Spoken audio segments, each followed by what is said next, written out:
கெருடாவில் செலமண்டலத்துறை கலட்டி ஸ்ரீ முத்துமாரியம்மன் தேவஸ்தான வருடாந்த அலங்கார உற்சவம் 23/6/2025 திங்கட்கிழமை நாளை சிவஸ்ரீ தயாபர குருக்கள் அவர்களின் தலைமையில் ஆரம்பமாக உள்ளது. தொடர்ந்து 10 நாட்கள் திருவிழா இடம்பெற உள்ளது. ஆத்தாளை எங்கள் அபிராம வெள்ளியை, அண்டமெல்லாம் பூத்தாளை, மாதுளம்பூ நிறத்தாளை, புவியடங்க காத்தாளை, அங்குச பாசம் குசமும் கரும்பு மங்கை சேர்த்தாளை, முக்கண்ணியை தொழுவார்க்கு ஒரு தீங்கில்லையே.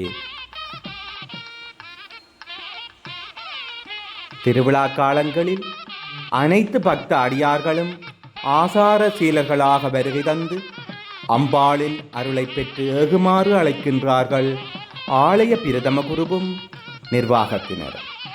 அனைவரும் வருக, அம்பாளின் அருள் பெற்று ஏகுக, இன்பமே சூழ்க, எல்லோரும் வாழ்க.